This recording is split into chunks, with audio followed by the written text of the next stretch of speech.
In this lesson, we're going to talk about the major pentatonic scale. We'll talk about what it is, and then I'll give you a couple of fun ways to get started practicing this thing on your guitar.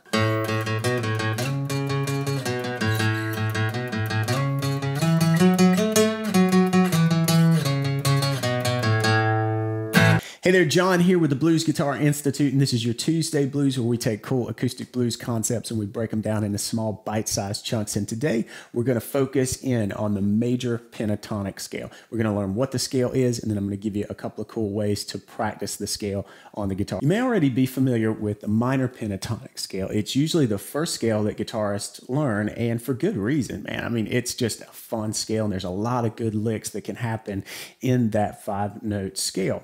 But it sounds really bluesy, and it sounds kind of dark, and definitely has that minor sound, and that's great. But what if you want something a little brighter and a little more major sounding? Well, that's when you can turn to the major pentatonic scale, and you can get some cool clean licks, something like this, straight out of the major pentatonic scale.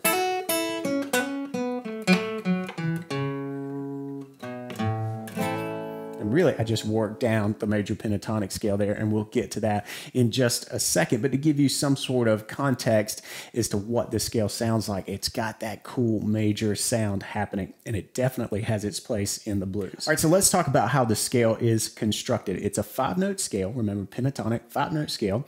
And so we've got the root, a major second, a major third, a perfect fifth, a major sixth. Those are the 5 notes. If you're going to play this on the guitar, it looks a lot like this. We'll start with A. So we've got A, going to come up a major second, so that's a whole step here, to B. Then we're going to come up to the third, major third, that's our C sharp. Then we've got our perfect fifth, that's E. Then we come up to our F sharp, that's our sixth. And then when you're playing a scale, you really want to play root to root. So we're going to move up and know where that root is. Really, this is the octave. We're an octave higher here. So don't worry about frets. Don't pay attention to frets. Really think about the intervals here. Root, second, third, fifth, sixth, and then our root again. And I really encourage you to play the scale with this one-string approach. So we just started in A, and I worked my way up the string. I've covered this before, and we talked about it in context of the minor pentatonic scale, but learning a scale, approaching a scale for the first time with this one-string approach really helps you to kind of visualize the intervals.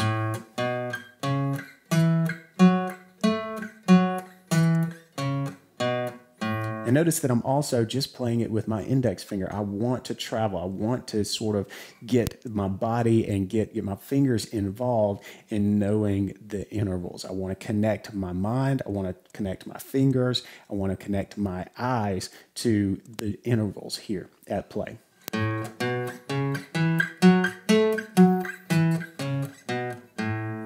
But that's, of course, not the only way that you should learn your scales. It's a great way to introduce a new scale to your ears and to your eyes. But you definitely want to be able to play across the neck and play really virtually anywhere with this scale in mind. So I'm going to give you a great second way to practice this scale, and it's the box pattern.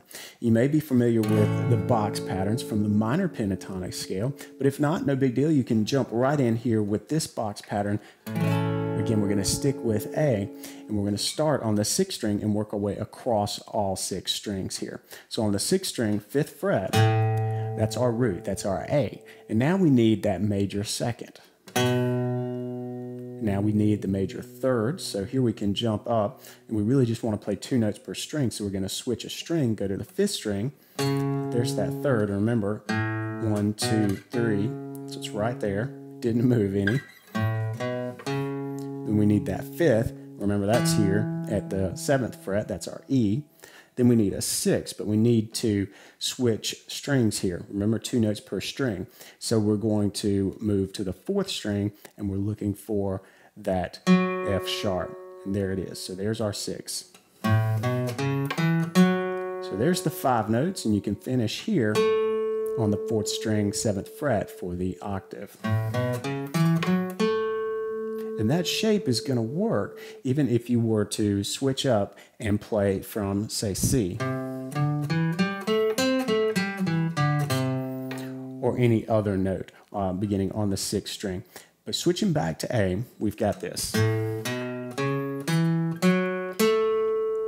the cool thing is these box patterns allow you to keep going, so we can go higher using this now as our root note. So we still need the same scale formula. We need that major second next. Now we could shift up here, but we want to stick in this box area here. So to get that, we're going here to the 3rd string, 4th fret. Then we need to come up a whole step for our major 3rd. Then we need to come up to our perfect 5th, E. And we've switched strings there, then our F sharp, and then our root.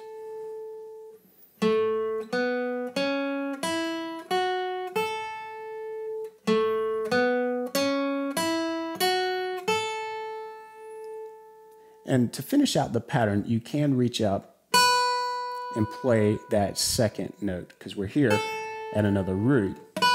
So when you practice the box patterns, you usually play up to that major 2nd.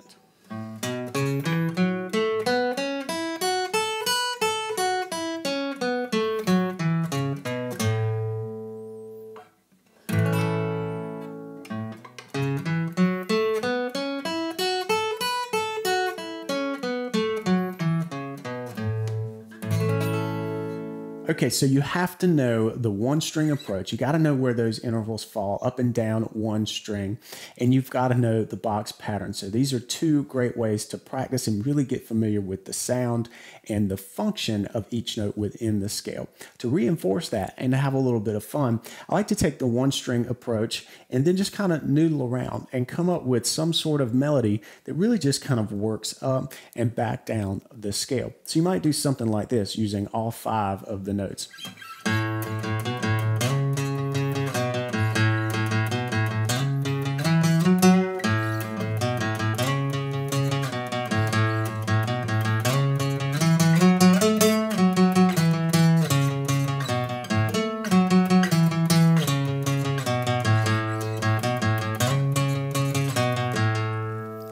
So that's just something fun. There's not a lot going on. We're really just walking up and then back down the scale, but having some fun and adding something that's a little musical. Now, you can do the same thing with the box pattern. Just play around, pluck around, and have some fun using just the notes from the major pentatonic scale.